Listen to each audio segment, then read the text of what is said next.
जी मौलाना एहसन साहब जी बोल रहा हूँ। खैरियत से? कौन साहब? मैं डॉक्टर अब्दुल हकीम बोल डॉक्टर अब्दुल हकीम यूपी से बोल रहा हूँ। अच्छा फरमाइए।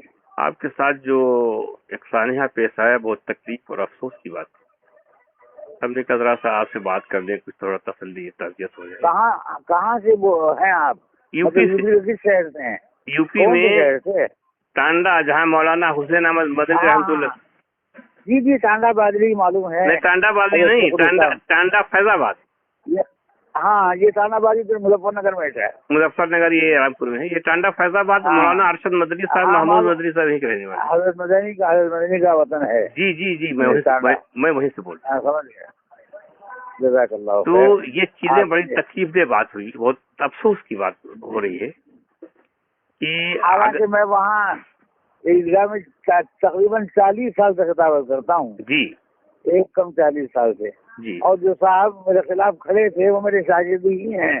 दारुल में उन्होंने हिफ्ज़ किया है जी, और अशरफुल में पढ़ा है आगे जी। मगर वो काम के साल लगाए गए हैं, हिसाब से पेशते हैं। और जो हमें किसी चीज की मोहब्बत आदमी को अंधा और बहरा कर देती है। सामने कुछ नजर नहीं आता कौन है क्या है। खैर बहरहाल आपके तसल्ली देने का और थोड़ा सा एक हालात जरा बता दें, आपके साथ क्या पेश आया? लोगों में तरह तरह की बातें हुआ ये कि उधर हफ्ते को ईद हुई थी जी, और इतवार के दिन मरकज का इज्तिमा था जी। तो मरकज का इज्तिमा जब खत्म हुआ तो वहाँ ऐलान किया गया कि दारूल में मैं रहता हूँ, मक्का मस्जिद है उसका नाम। हाँ। और मरकज की मस्जिद का नाम गढ़ी है, वो दूर है थोड़ा, तो हमें मौलाना से बात करने के लिए चलना है। अच्छा। तो चुनाचे वो मजमा मेरी इत्तला के बगैर आ गया। मुझे अजान के बाद जो है लोगों की चरत महसूस हुई तो किसी ने बताया कि भाई यहाँ लोग जमा हो रहे हैं, आपसे कुछ सवाल जवाब करने वाले हैं। अच्छा। तो नमाज के बाद में तकरीबन 9:15 बजे एक बड़ा जो मजमा जो था उसमें से एक साहब, मैंने खुद ही जो है उन साहब को खड़ा किया, मोदी वाजिद आप खड़े हो जाएं। और फिर उसके बाद मैंने कहा कि भाई ये बताइए मुझे कि आपकी जमात की जो है क्या कहते हैं बागडोर किसी आलिम के हाथ में है या गैर आलिम के हाथ में है, उलमा के हाथ में है या गैर उलमा के हाथ में है जी। तो उन्होंने कहा कि उलमा के हाथ में है। ठीक है। मैं फिर पूछा उनसे कि भाई इमाम एक होता है और मुसल्ली 1000 होते हैं, तस्लीम है आपको? हाँ ठीक तस्लीम है। तो फिर बात करने के लिए भी जो है ये इतना सारे मजमे की जरूरत नहीं है, बल्कि आप हज़रात में से 3 समझदार उलमा कल आ जाएं 11 बजे, फिर मुझसे बात कर लें। और दूसरी बात, तीसरी बात ये है कि मेरे बयान के अंदर जितनी चीजें काबिल एतराज थी या आपको जो है बुरी लगी, उनको आप नोटेट करके जो है निशानदही करके लेके आइए, हाईलाइट करके लाइए। फिर मुझसे क्या कहते हैं एक एक जुमले के एतबार से आपको जहाँ एतराज है मुझसे बात करें, मैं हर एक का जवाब देने के लिए तैयार हूँ जी। तो मगर उसको उन्हें कुछ बोलना चाह रहे थे। मगर मैं ये समझा कि भाई एक बोला तो 100 बोलेंगे। उठ गया मैं, उठ करके जो है मैं निकलने लगा तो वो हमला मुझ पर करने के लिए या क्या करने के लिए बहरहाल टूट पड़े, मेरा रास्ता रोकने की कोशिश करने लगे। मगर मेरे साथ मेरे चाहने वालों का एक अच्छा खासा मजमा भी था, उसके अंदर इत्तेफाकन अचानक जमा हो गया। आजकल तो सिर्फ उनका मामला है, आनंद फानंद लोग जमा हो जाते हैं। तो उन लोगों ने मुझे घेरा करके जो है मस्जिद से मेरे घर तक पहुंचा दिया, जो बहुत करीबी है वहाँ से। पर बहुत मुश्किल तमाम जो है क्योंकि घुसपैठ बहुत हो रही थी, कुछ जो गुजरे थे दरवाजा बंद करके मुझे अंदर महसूस करने की कोशिश की मस्जिद का दरवाजा, मगर मैं बाहर निकलने में कामयाब हो गया। तो जो साथी थे वो ताकतवर थे, उन्होंने दरवाजा बंद होने नहीं दिया। दरवाजे से छीन करके बंद किए हुए दरवाजे को खोल दिया। अब इस तरह से जो है मुझे बाहर बसलामत निकाल करके घर पे पहुंचा दिया और दरवाजे तक वो मजमा आया। मगर गेट बंद कर देने के बाद में बाहर जो है तकरीबन 2-3 घंटे तक नारेबाजी, शोर शराबा, मुख्तलिफ जो है हंगामा और आड़ाई वगैरह होती रही। पर उसके बाद में जो है अब रात में पता नहीं कब वो मजमा 1 बजे के करीब शायद चला गया और मैं भी जो है सोने में चला गया जी। मगर नींद तो आई नहीं, इससे उसकी वजह से, परेशानी की वजह से तीसरे पहर सोचे सोया। बस ये किस्सा हुआ। और मैंने ये कहा था असल में कि हदीस में आया है शब कदर और शब बरात में 4 लोगों की मग़फ़िरत नहीं होती। जी।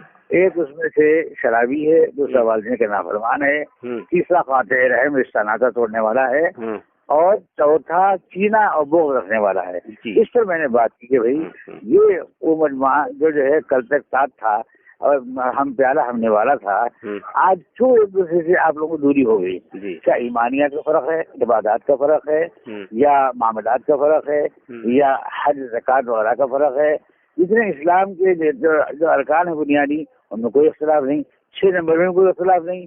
आप भी नमाज की दावत दें, वो भी नमाज की दावत दें, आप भी ईमान की दावत दें, वो भी ईमान की दावत दें, आप भी जो है जिक्र की, इल्म की और इखलास की और किराम मुस्लिम की दावत दें, वो भी यही दें, वक्त वो भी लगाने का वही मुतालबा करें। आखिर फर्क हुआ क्या? किस वजह से जो है उनको जो है मुनाफिक काफिर न जाने क्या क्या कहा जा रहा है, और सूरज देखना मुश्किल चलता है। सूरज देना मुश्किल हो गया काम, सूरज देना देखना मुश्किल हो गया है। ये बात जो है एक मुसलमान के लिए और खास तौर से दाई के लिए रेबा नहीं है, और ये बार बार इसी तफसील के साथ कुछ और बातें भी आ गई। बुनियादी मसला यही था। अच्छा। और कुछ नहीं था। अच्छा, दूसरी चीज कुछ ऐसे सुनने में आ रही है, आप कोई मस्जिद बनवा रहे थे, उन लोगों ने मस्जिद में रुकावट हुई थी।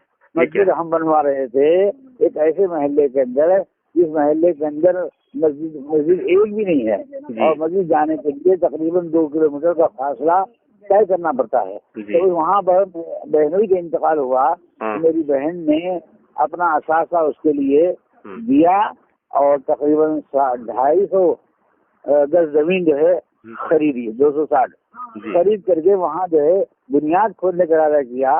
तो एक शरपसंद आया, और जो उस जवान का जो वो कहलाता है। इन लोगों का ताल्लुक जो रोकने वाले हैं, ये मरकज़ निज़ामुद्दीन की वाली जमात से है। सादियानी है सब, सादियानी पक्के सादियानी है। अच्छा। तो उसने कहा कि यहाँ मस्जिद नहीं बनना है, इसलिए कि मस्जिद बनेगी तो शुरा आएगी, शुरा का काम होगा, हम उसको नहीं होने देंगे, उसके से इंतशार और खलफशार वगैरह होगा। बल्कि उसने जो खोदने के लिए जो मशीन आई थी JCB, उसको जो है रुकवा करके वापस भेज दिया। इंजीनियर ने काम रोक दिया। अब उसके बाद भी तकरीबन 1.5-2 महीने ताकुल के अंदर पड़ गए। मैं किसी सफर में था, उसको नहीं था यहाँ मौजूद। अब बात करूँ तो कैसे बुला करूँ इस बात से कि वो थर्ड क्लास किस्म का आदमी है। उसकी बहन मेरे घर में एक जमाने में जो है झाड़ू देती थी, बर्तन धोती थी। अब 30 कमास का आदमी है, आप समझते हैं उससे एक तो कम है, कम सतह का आदमी है, दूसरे एकदम जाहिल, कुछ पढ़ा लिखा नहीं है ना दीनी एतबार से। इनके यहाँ हजरत जाहिलों ही की जमात तो है, जितने जाहिल है सब इकट्ठा है। तो अब जो है, अब उसके बाद बहुत मुश्किल से एक साहब उसको अमीर तुजार कुछ महीनों के बाद या कुछ हफ्तों के बाद पकड़ के लाए। बाकी जो चर्चे होते रहे, मस्जिद काम रुका, मस्जिद काम रुका, मस्जिद काम रुका।